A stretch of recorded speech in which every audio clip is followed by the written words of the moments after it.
we have a right to disrupt the meeting. Yeah. We will disrupt the We're meeting. not breaking the law by disrupting the meeting. It's our duty. It is our duty to fight for freedom. That's right. It's our duty to win. We must love and protect one another. We have nothing to lose but our chains. It is our duty to fight for freedom. It is our duty to win. We must love and protect one another. We have nothing to lose but our chains. Ashe, you can't make all the rules of engagement. If the community says they want to meet with you, we should have some rules of engagement as well. You got to negotiate the rules of engagement.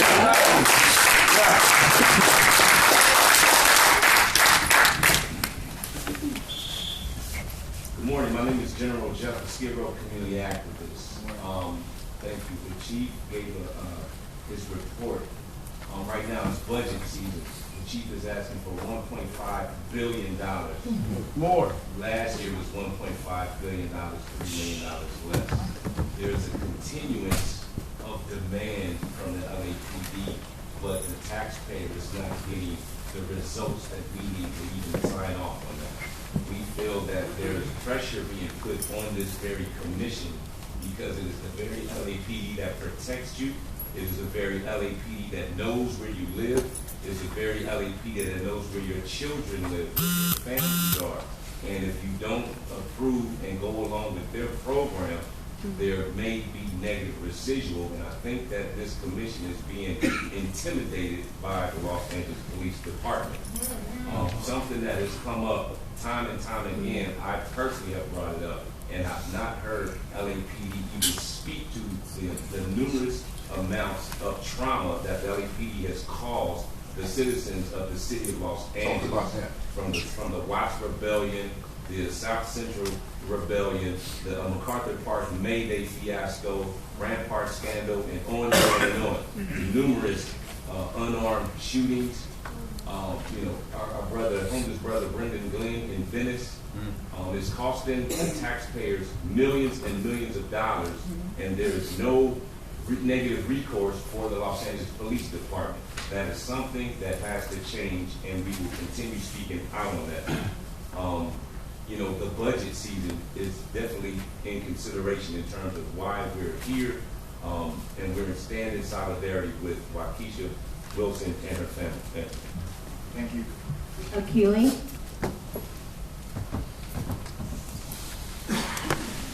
Last week, I didn't get a chance to speak to the presentation because I was asked to leave before that came up. So I'm going to address it now and the Beck's comment.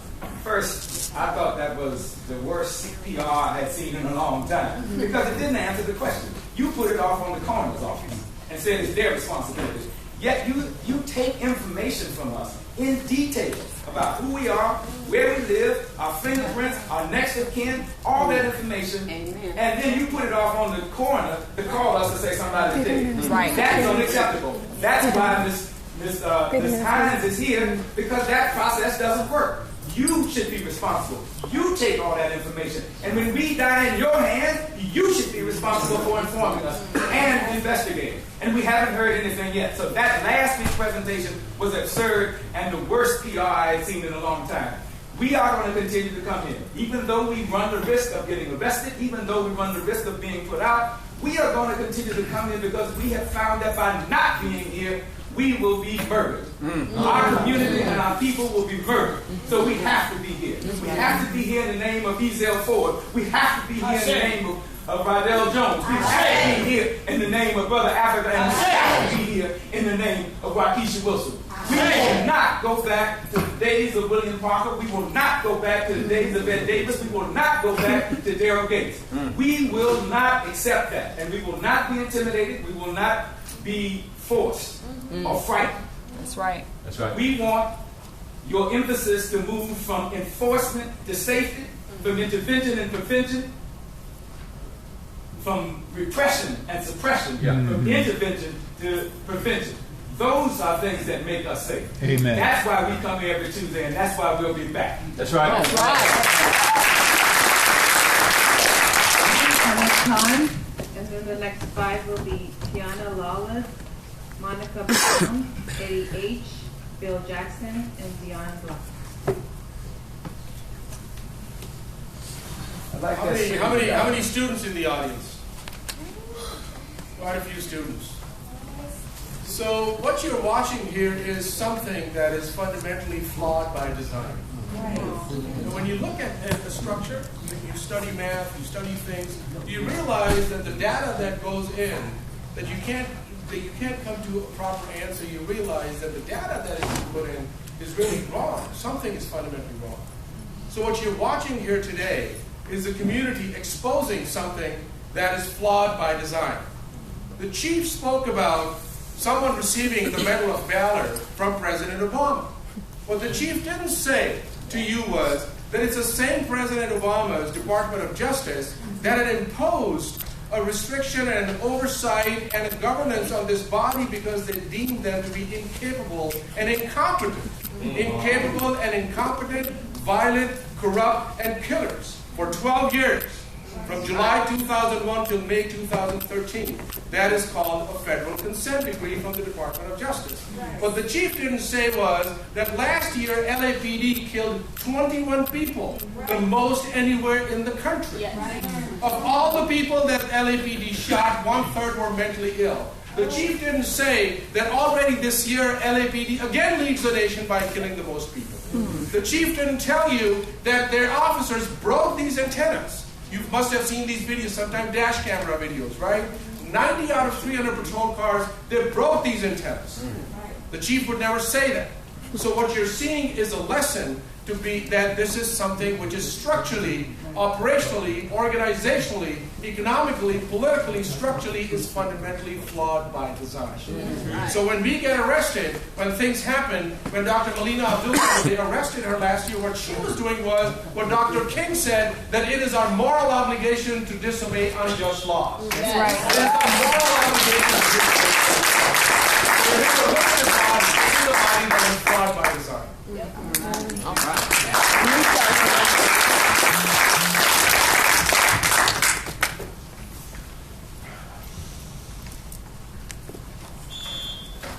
88, Los Angeles Community Action Network, LA Can. Good morning. Good morning. We're here once again to say to this body that our body, I not your body, to do as you please, to criminalize, to suppress, to arrest, and to murder. We're to say that all men are created equal, black men and black women, as well as white men and white women. And we're not going to sit idly by no more accepting this level of degeneration. We refuse to sit by, as has been said already before me, to accept what is continually being thrust upon our community. But we're saying today, unapologetically, without equivocation, that the fight continues. And we're going to ramp up the pressure, 2.0, 3.0, whatever it takes, until this system is abolished. For this system of white imperialistic ideology, Scheifler, Chef-like, long since expired. And we're saying today that it must be discarded for a new system that hears our voice, that hears our concerns, that does not limit us to just being subservient to this board, to this police commission, to the police chief, or to the mayor. But we're saying today that we're coming, and we're coming. And we want to also let you know that we are saying that no more. What Dr. King once said, and he said it so eloquently, that an individual is not started living until he can rise above the narrow confines of his own individualist concerns to the broader concerns of all humanity. So we come today in solidarity saying that our community is as important as any community in this city, in this state, and in this country. And we will continue to fight for our community, tooth and nail, and whatever it takes until change comes. Because change is in the air, and change will happen.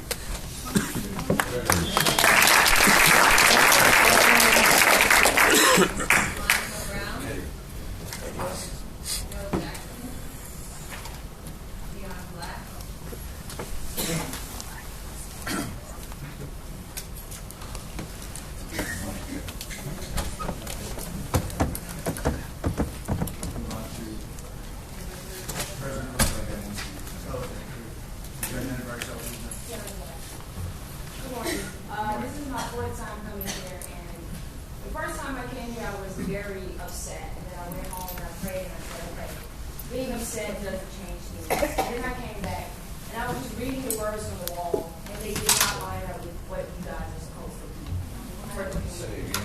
The words on the walls are supposed to be your mantra for representing us, the community.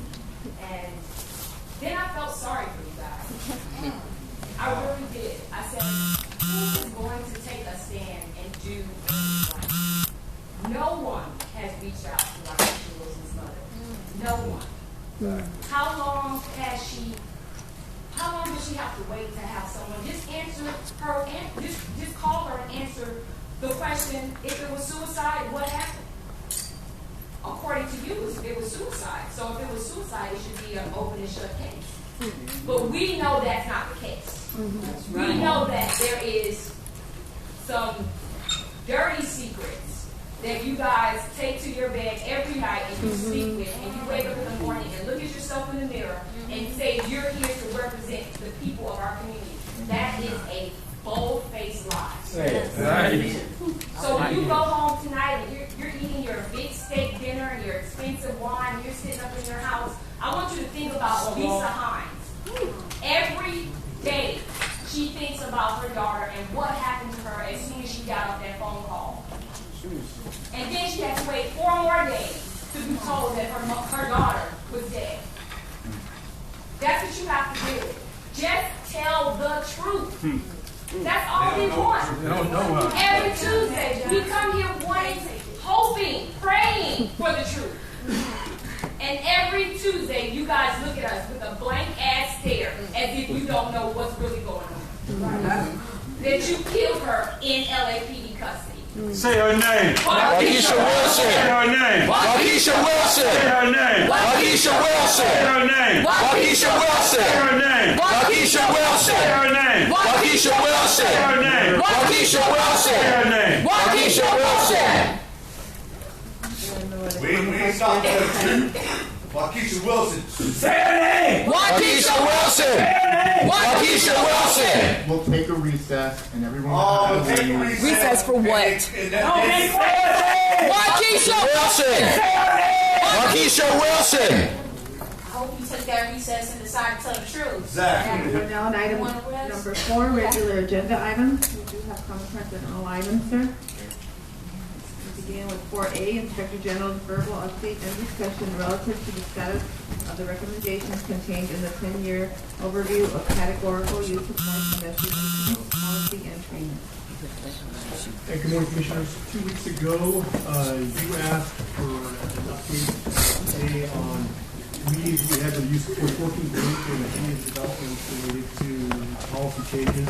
I want to give you this brief update and let you know that last week I met with my use of force team, met with the Police Protective Police, the Attorney's Office, and members of the department. As directed by you, the attendees were provided with documents, the current policy, the pre-2009 policy, specific tactical directives, and lesson plans, dealing with the escalation concepts, as well as central policies from the departments around the country. I want to put the directives based on several of the individuals in that room during that meeting, and we're preparing some draft language for future discussion at another meeting, which is hopefully scheduled at the end of this week. Many of the recommendations, as you know, Commissioners, hinge upon the development of use of force policy and the revisions specifically. There were, however, 2 recommendations, specifically 9 and 10, that required my office to provide information to the department regarding academies and sort of change and that information. And that's all that I have to report. I will, as soon as we finalize the additional meeting this week, we'll give you more information. Great, we'll keep this on the agenda for next week then. The intention to circulate language prior to the meeting or circulate it at the meeting for discussion? Before, excuse me, before Any other questions on that? Any other comments on that? We have 3 comment cards. We have Francis Jenkins, Ted Hayes, and Leah Amina Minor.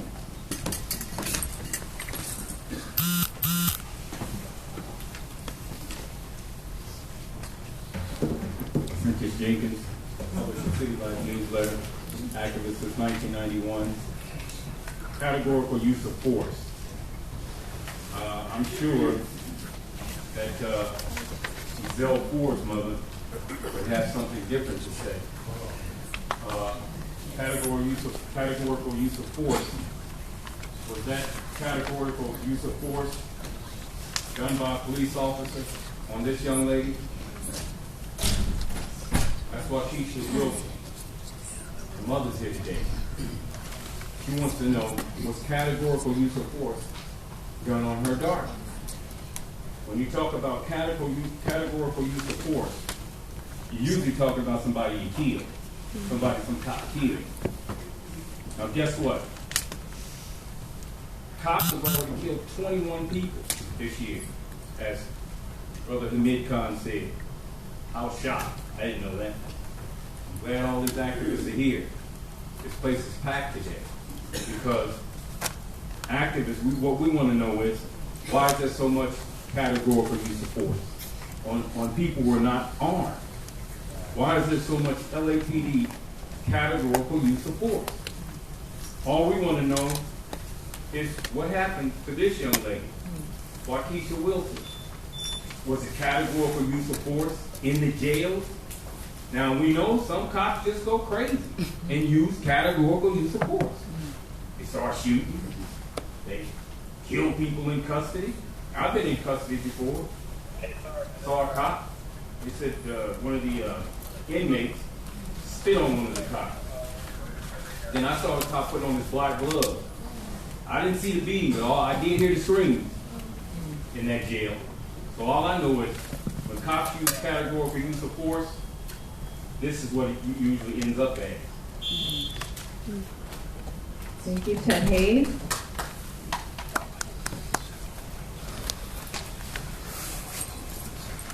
There's a figure used by the police department called hog tie. The arms are behind the back and shackled. The legs of the shackles are tied in some fashion and pulled up behind the person's back and attached to the shackled arms. 2 people died being hog tied. 2 people in custody died while it was hog tied. Shouldn't hog tying be called a categorical use of force? Not only that, there are things called control holds, where an arm can be placed behind the back like in a wrestling move, that's called a hammerlock, and it's very, very painful. There are control holds with wrist turns and finger holds and things. They're painful also, but they don't leave any marks, and they don't usually break any bones or tear any muscles.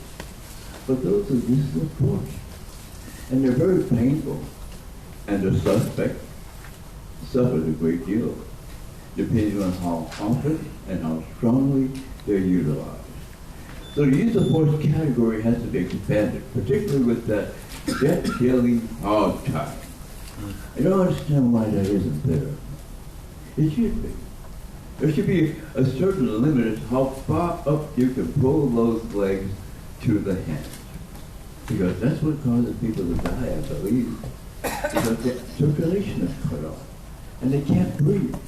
The first man who died in hog tying, he said the mantra, I can't breathe, I can't breathe, I can't breathe. And he died. So we heard in New York, a man could not breathe, chokehold. That's not supposed to be utilized, is it? But categorical use of force has to be expanded for the hog tie, if nothing else. Mia Amina Minor. Morning.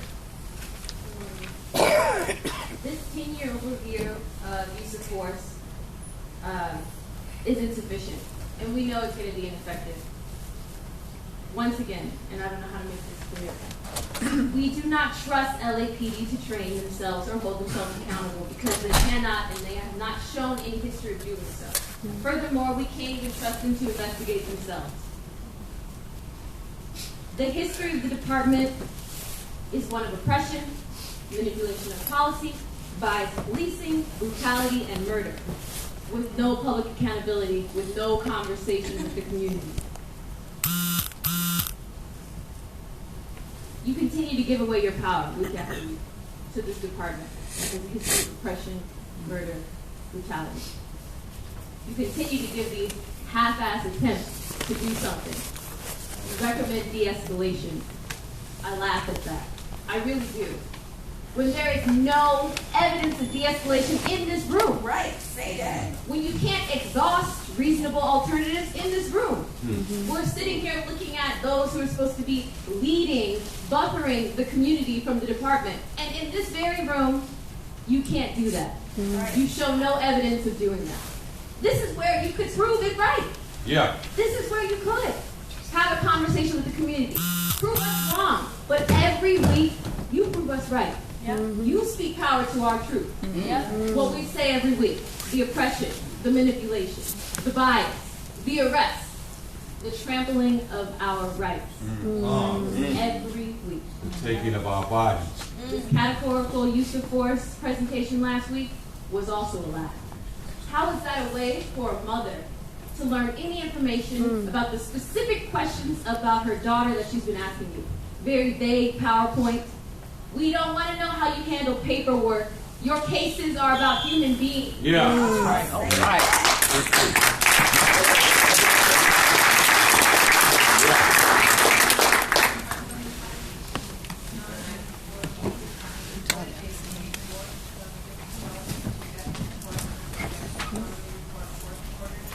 Can't hear you.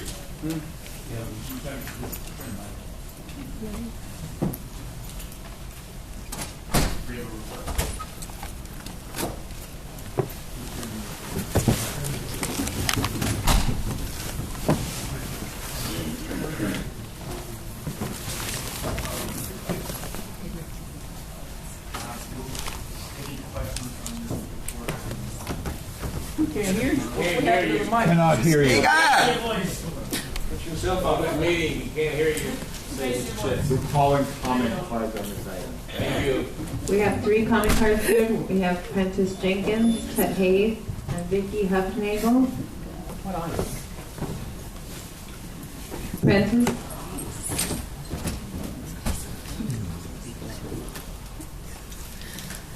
Sorry, what item were we on? We're on item 4B. 4B, okay, relative to the ethics enforcement section quarterly report. Okay, Prentice Jenkins, City of Life newsletter publisher, activist since 1991. This cracks me up. Ethics enforcement. Can you believe that? No. Ethics enforcement. Ethics. There are ethics in the police department. I believe you believe there are ethics. There can't be ethics when you have body cameras. You tell everyone, the public, that they can't view the body camera video. They used to surveil us. Thank you, sir. Just a mid-comment. Yeah, there couldn't possibly be any ethics when you say that before the officer gives a statement, he gets to view the body camera. What kind of ethics are those? Really? Can you believe those ethics? I don't believe you guys believe it. The chief doesn't believe those ethics. It's impossible for anyone to believe that those are related to ethics. That you can view a cop can view the body camera before he gives a statement. Can you imagine if the cops that beat Rodney King knew there was a camera on them and they got the camera, the video down to the station, they said, don't make a statement, look at the video first. Can you imagine what would have happened? And this is what they're telling us today, that we have something called ethics enforcement in the police department. You guys, who comes up with this stuff? Yeah, really. Who decides that we're going to call it ethics enforcement? But there'll be no ethics in it whatsoever. But we're going to call it ethics enforcement. This is the most ridiculous thing I've ever heard. Ethics enforcement in the police department. Yet, when it comes to this young lady, Lisa Hines' daughter, Waukesha Wilson, you forgot the ethics enforcement.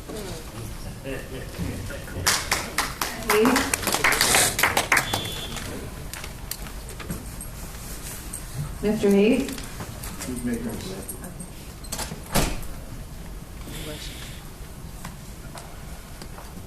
It's interesting how this is done. They use undercover secret personnel to go into the police officer's job site and check them out to see how well they're doing their job, to see if there's any risk taking place. So they're spying on the police, right? But it's a good way to find out what's going on. So they have undercover cops, or the people who work in the department go in and pretend to be doing something that might prompt some kind of risk. I think that's quite interesting and novel. I don't know how the league thinks about that, but it is novel. But I wonder whether or not anyone's going to probably go down to that jail, pretend to be locked up, and see whether they can make a phone call. And if they can't make a phone call, will some officer be charged with a misdemeanor crime, as the law says, because the phone calls were denied? That's interesting. Right before you now, ladies and gentlemen, let's see how you handle it. Because that's important. That's a constitutional guarantee. It's called due process of law. And if you can't do that in our LA jails, we're going to have the feds back here. No question about that, with consent decrees and things like that. Not that that's something we don't desire, but I hope you will recognize something perhaps the department should have the onus of rushing on them once again. When they don't book in your property and they tell you you didn't have a phone, you didn't have any key, you didn't have any credit cards, how could that happen? So send someone in and see whether or not those items are in the on their property, have been found on their person when they got there. I think that's quite extreme to deny the person that, because there's a purpose for it, to simply take those things away from the inmate. Thank you. Vicki Huffnagel. Thank you. I'm a bioethicist. And to be an ethicist requires more than just study. It requires balance and giving up what is considered the normal things that people want.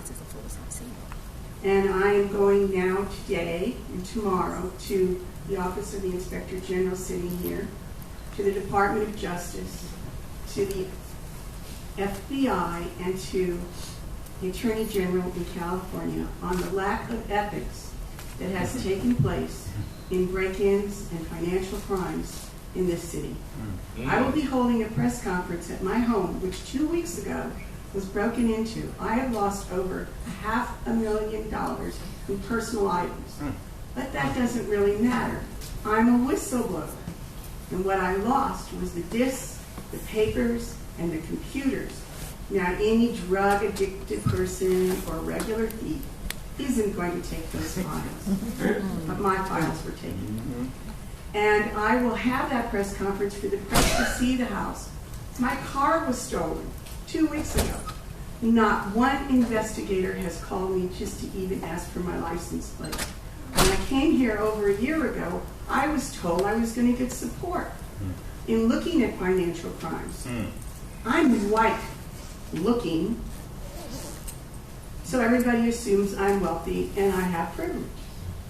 But if this happened to me, how many homes have been ripped off by Morgan Stanley, Mellon Bank, and what they do is they allow their bank people to come in and organize the thefts, and we have witnesses to this, and there has been no investigation in over 7 break-ins, no communications between the different police groups, okay? San Marino was the first one, and nobody called from North Hollywood to San Marino. It's a long, complicated story, and thank you, but I'm taking action. I'm not going to come here and bother you constantly. Just a little.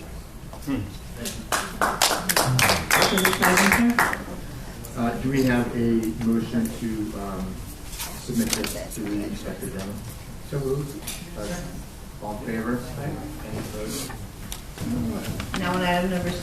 Mr. Inspector General, I have a couple of questions on this report, so I'd like to talk to you about it sometime this week. Item 4C, we have one public comment part, sir. I'd like a report. Okay, Department's report dated May 12, 2016, relative to the risk management and harm reduction status report, first quarter, 2016. Good morning. Good morning, Mr. President, members of the commission. My name is Mike Himes. I serve as the Department of Risk Management manager. Today with me is Captain Choi, who's the commanding officer of the Risk Management Division. In our quarterly report today, we're going to discuss employee-involved traffic collisions. That's our focus. We were just here a couple of months ago, so I'm just going to give you a very, very brief overview of the other areas that we addressed. Since our last meeting, we've added an additional 3 risk management coordinators, which, as you know, is a central part to our ability to have contact throughout the organization. As far as workplace injuries are concerned, I'm happy to say that the additional positions that medical liaison section has requested for a risk analysis unit are still in the mayor's proposed budget, so we'll see how that goes forward. And finally, as far as our employee conflict programs, our next class through Pepperdine University is scheduled for June 27th, and we will once again focus on West Bureau along with some of our civilians in our ombuds unit to go through that. And then the other thing that we have is Pepperdine has offered 5 partial scholarships to our personnel for their Masters in Dispute Resolution. So, we continue to make progress, incremental changes, and we're very happy with that and very much support from our department. Captain Choi will now talk to you about the employee-involved traffic. Thank you. Okay, the overall trend that we see over the past 6 years is a downward trend. So last year, we had the largest number of vehicles in our fleet that we had in the past 6 years we looked at. We're at about 5,009 vehicles. That's 4% higher than the 6-year average. We also drove more miles last year than we did over the 6-year average, and specifically 46.5 million miles. That's about 3% more than we've driven over the 6-year average. But despite those increases, our traffic collisions have decreased by 6% compared to the 6-year average. In fact, last year we had 873 collisions, which was the lowest that we've looked at in the past, actually 7 years since 2009 that we've been looking at. So that's the overall trend, which is downward. Okay, we also looked at our adjudications of employee-involved traffic collisions, and you can see over the past 6 years they've remained fairly constant. Our preventable traffic collisions have ranged between 53% to 57% of our total traffic collisions, and then our preventable traffic collisions, our non-preventable, have ranged from 43 to 47%. Now, obviously, we'd like to see that number in our preventables decrease. And we are continuing to look at traffic accidents, identify causes of these accidents, and develop solutions to decrease that number. Then we look by vehicle type. What are our adjudications by vehicle type? If you look at black and white vehicles and SUVs, which are also primarily our black and white patrol vehicles, you can see that 80 to 58% in our preventable traffic collisions is slightly higher than our average. So our efforts are focused there to reduce those preventable traffic. Are the SUVs, are they black and white SUVs? Or are they... They're both, but majority of them, I believe, are black and white SUVs in patrol. We have our Metropolitan Division have SUVs that are plain, but those are encompassed in our plain vehicles. Correction, they are not encompassed in the SUVs. Okay, so those numbers pretty much mirror the black and white numbers. Yes. Exactly mirror. Yes, they do. So we don't see any difference in our sedans versus our SUVs in the collision rates at this point. We will look deeper into that though. And then you look at our motorcycle collision rate, our adjudications, you can see it's much larger, our non-preventable. That's consistent with the same thing in the public when motorcycles get in accidents. You just can't see them. Okay, we looked at seatbelt usage. So we looked at the most recent 3 years, and we looked at all vehicles. And on average, when a vehicle is equipped with seatbelts, about 25% of the time, they're not being utilized. About 74, 75% they are being utilized. Now, this number does not include times where they're not utilized, but there's a valid reason or a justification for not using them. But going on to the next slide. Okay, so this is our focus black and white vehicles. This includes SUVs and our sedans in patrol. We looked at 3 years, and we had 1,337 employee-involved traffic collisions with these vehicles. We have roughly an 85% compliance rate, meaning the vehicles were equipped with seatbelts, they were required to wear them, and they were wearing them. Now, you can see the red and the green here, roughly 494. This is when they were not wearing their seatbelts. Okay. But we divided that up. The 200 you see there is when they were not wearing them and they were required to wear them, meaning there was a violation of our policy. So that percentage rate is about 15%, and that's been consistent with other areas that we've looked at. We looked at EOD audits on seatbelts. We looked at some data from telematics, and about 15% is consistent for actual non-compliance. If I could just ask you about this chart and the previous chart. This chart combines the 3 years. Yes, it does. The previous chart had year by year. Are you able to take the second chart and divide it by year to see whether the trend is going on? Absolutely, we are. We just have not done that, but we can do that for you. Okay. I would appreciate that. And second, well, I'll let you finish it. All right. So will you explain what they not use when somebody doesn't use the seatbelt and it's justified? Give me a couple of examples other than just sitting in the car when it's not moving. That's precisely the case. So one of the traffic collisions we looked at, officers respond to a radio call, they finish a radio call, the car's parked, they sit in their car, and they get rid of a DUI driver. That's one example. Others would be they're responding to a call, man armed with a gun. They're half a block away. They take their seatbelts off so they can tactically deploy out of their vehicle quickly. So there's a variety of reasons, but each of these reasons are reviewed by the commanding officer at the areas, and if they are justified, no action is taken. If they're not justified, then obviously action is taken. Okay, we also looked at collisions by time of day. You can see here from basically daylight hours, from 6 o'clock in the morning till 2100 hours, which is 9 o'clock at night. We have the largest number of traffic collisions. That's what's expected. But then if you look at 2100 hours or 9 o'clock at night till 6 in the morning, although we have a much smaller number of accidents, that's where about a little over 50% of our serious injuries and fatalities occur. So our focus is going to be nighttime driving. Hopefully we can develop a solution to improve that for our employees. The speed is probably much higher. Correct. Absolutely. And that's because of the density in the traffic. Okay, and then our physical harms. This is fairly consistent with our TCs in that a small number of events account for a large portion of our harms, physical harm. So here you can see injury to the public. Almost 90% of our total traffic collisions over the past 3 years, we had no injury, no complaint of injury. We had 3 fatalities. All 3 of those fatalities, those collisions were deemed as non-preventable on our part. And then we had 6 where there was serious injury to the public. And then we looked at the injuries to our employees. And this number is much higher because now we're talking about individual employees rather than just the traffic collision itself. So for individual employees, you can see still it's about 90% of our employees are not injured in these traffic collisions. Also, what this means is the vast majority of our traffic collisions are slow speed, parking lots, backing, those type of accidents. We did have 2 fatalities in 2014. Those adjudications are still pending. And we had 24 serious injuries to our employees. And just of note, 14 of those 24 motorcycle officers that crashed that resulted in serious injury. 1 was a bicycle officer, and the other 9 were police guards or black and white police guards. In 5 of those incidents, of those 9, seatbelts were required. In 5 of those incidents, seatbelts were not used. 3 are still pending, so we don't know the outcome. 2 of them, one was action was taken against the employee, and the other one there was no penalty based on the circumstances of the incident. Then we look at our financial harms. Over the past 6 years, we paid out approximately $32.4 million in claims and losses. But of note, we looked at those payouts or claims that were significant, and we used a threshold of $500,000.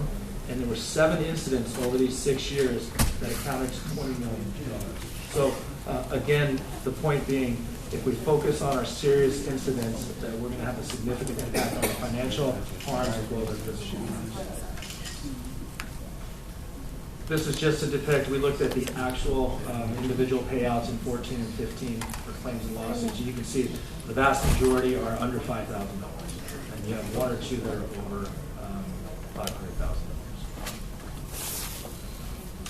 And then what are we doing about this? So one of our interventions that we're currently working on is with the EOD. We've identified some accidents that have significant injury to either the public or officers.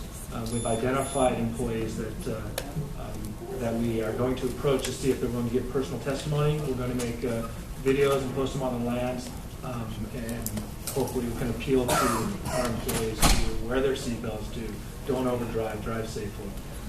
Secondly, we're continuing our messaging efforts on the MDCs. We've been doing that since January. And these messages get sent out 3 times a day. It's reminders to wear your seatbelt. It's reminders to slow down, not overdrive. If you don't get there, you can't help anybody. Those types of messages. We've gone out, we've talked to employees since then, and some feedback we've gotten was very positive about the messages. Very positive in the sense that they're reading the message, they understand it, and they're thinking about it continually. We're going to add to this messaging to include workplace conflict messages as well as employee wellness messages as we go through the year. And then last but not least, the expansion of telematics. Currently, Hollywood Division has approximately 100 vehicles that are equipped with telematics, and what this is essentially a black box in a police vehicle. It could tell you your speed, where you're wearing seatbelts, where you are, those various types of things. And what it does is it establishes driving patterns and behaviors so our supervisors can identify at-risk behaviors and address them accordingly before an incident occurs that creates harm for us. But it's also a tool to address crime patterns, crime trends in an area. We know where the police vehicles are, how much time they're spending there. So there's multiple things that this new tool can do for us, and we're excited to see it be fully implemented. I'd like to understand better the adjudication process on the determination of preventable versus non-preventable. Could you say more about that?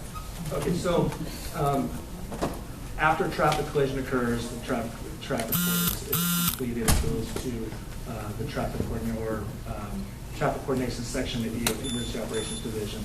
They put together a fleet safety package. It goes back to the division. There's a peer review process. So two peers and a supervisor look at this fleet safety, look at the traffic accident, and they determine whether reasonable actions taken by the employee could have prevented this. If so, then it's considered preventable, meaning at fault. If it's, well, I wouldn't say at fault, that it is preventable. If it is non-preventable, that means that if the officer driving did everything reasonable or within expectations, and the traffic couldn't be avoided. For example, if you're sitting at a stop sign, stoplight, you rear you, that would be deemed non-preventable. If you're going code 3 to a call and you go into an intersection, even though legally you have the right to enter that intersection, if you don't clear it and somebody hits you, that could have been preventable because you should have cleared the intersection. So that's the adjudication process.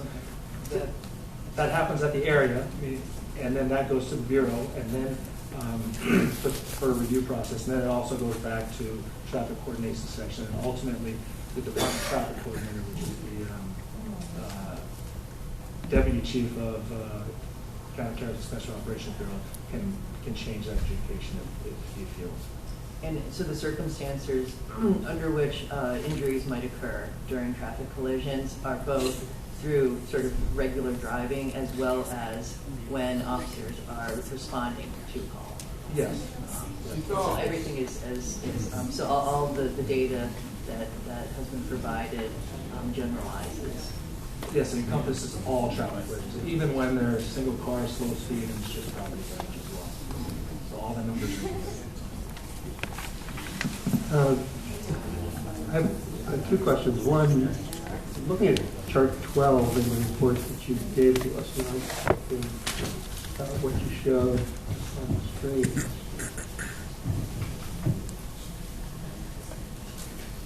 That's showing seatbelt usage by employee drivers of black and white vehicles yes, involved in traffic collision. And that's showing that if I read it, 37% of the time seatbelts are not used. correct. And help me understand that, and the chart you showed us today that had the 25%. So, well, This chart 12 that we're looking at in the report is now this chart in the PowerPoint that has been dissected a little further. So that 494 in chart 12 is broken down to 294. Correct. Okay. You know, they're locking people outside. That's not cool. You got all these chairs out there, and they're locking people outside. Let them in. Can we check into that, please, if there are people outside? There's a whole bunch of chairs out there. I'm looking into it. Thank you. And my second question, I'd like to talk a little bit more about the efforts you're making to encourage officers to wear their seatbelts. So you identified a few. Are there others you're using that you didn't talk about, or? Well, we know that supervisors in the geographic areas are continuing to do seatbelt audits, meaning they're going onto the field, observing the officers, they're watching the parking lots, they're logging it on their supervisor's logs that they are doing that, and they are taking action with non-compliance issues. So when they're taking action, that would be like comment cards? It could be informal counseling, it could be comment cards, it could always be all the way up to 128 depending on prior behavior. So are you beginning to collect that information, those pieces of discipline? We've looked into it, and we'll take a deeper dive into it next time, but I can tell you, so of the 494 traffic accidents where they were not wearing seatbelts, we sampled. We took 5 traffic collisions randomly from each of the 4 bureaus, so 20 of those. We have order in the room, please. We have order, so we can finish hearing the report, or go ahead. And then we took 5 more from the Specialized Detective Bureau of Teacher and Safety. So we have sample size of about 25 traffic collisions where they were not wearing their seatbelt. So what we determined, when we looked into those, what we found was that of the 25, 17 of them had documented justification for not wearing their seatbelts. And those are the examples that I gave you. In 8 of them, there was not a justified reason and action was taken, and they ranged from informal counseling to initiation of personnel complaints. There was an incident where an individual had a second incident, and they increased their first action to notice to correct on their second action. Right. But that's only when there was an actual traffic collision. There's obviously far more instances. Absolutely. Yeah, I would be interested if you could look into that and let us know in the future what that's looking like. Absolutely. Thank you. Go ahead. Chief, can I ask you a question on this, because this is something we've been on. What are the parts of the program? You know, a couple of years ago we had Year of the Seatbelt. Do you find were effective, and what other things do you think we should be doing? Hurry up. Well, the ultimate tool for this will be telematics. When telematics are universally applied in all police vehicles, and this will become a much easier issue to address. Right now we have them in Hollywood Division.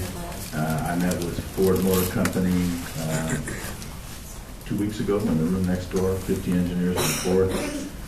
Talked to them about the need for telematics, the reason for telematics. One of the reasons that we wanted is to increase officer safety, and to create a scorecard or a grade card for driver safety, and that will include not only use of seatbelts but also rate of aggressive driving and various other factors that telematics can measure. You continue to interrupt. You're going to be asked. You continue to interrupt. You're going to be asked to leave the room. This is your last warning, final warning. So telematics, you know, all the other things we're doing are important. You know, I did personal messaging with this. You guys have probably seen that, and you know, it's a continuous topic. But the real meat of the matter will occur when we put telematics in all vehicles. And all of our, unless I'm mistaken, all of our new vehicles, every new purchased vehicle, and we have 400 coming in this year, I think, will have telematics. Are the compliance rate with the seatbelt usage pretty much flat over last year, right? Over the last year, yes, but we will, as mentioned earlier, we'll look at it trending. Yeah, It's a little frustrating because I know we have spent a lot of effort in trying to get compliance When I'm in the various divisions, I see the posters everywhere. Obviously, we've done the video. We have it on the land. So I'm not sure what more there is to do other than to have Telematics. Telematics will put out alerts to the watch commander that you have employees operating a vehicle over 35 miles an hour or whatever the you don't have your seatbelt. I mean, it is a technology. It's a piece of technology that'll be hugely important, and it's not. I mean, it's not just about monitoring driver behavior. I mean, they're much more involved in telematics. Actually, the crime fighting aspect of telematics will be huge for us. And when you combine telematics with the information and predictive policing and the ability to monitor location of vehicles, time in target areas, all of that, it will absolutely change policing. We were talking about it to our vendors the other day, and soon the car will be telling the officer just how effective their location in that time of day is, as far as the crime fighting tool. So, it's and we're very close, very close. Like I say, all the new cars will have it in them, and we're actively evolving the process by which we monitor not only where and when the cars are, and then compare that to crime data. Right now, almost all 85% of the cars have AVL, which is different than telematics. AVL tells you where the car is and how much and time and space, but not the detail of vehicle behavior that telematics will do. What's the timeline of when the entire fleet will have telematics? I say 70%. Well, it depends on how adding telematics after purchase of a vehicle is expensive. Buying vehicles with telematics is zero cost.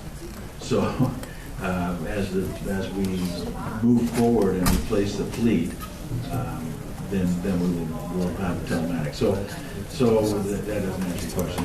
The answer to your question is probably 3 to 5 years, based on budget. The problem is I asked for.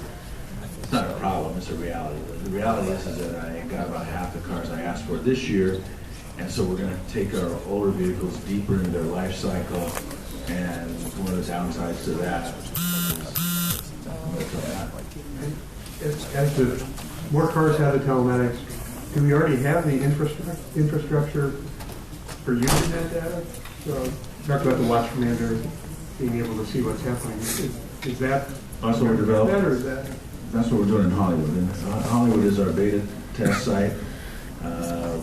We actively put the equipment into Hollywood Watch Commander's office so they can do that kind of thing, and they are developing the way that the Watch Commander's office will utilize telematics to improve not only fleet safety but patrol efficiency. So nobody's done this at this kind of level before. So much of what we're doing in Hollywood is to develop this, and that will be the model that we'll try to roll out to all the other. Any other questions?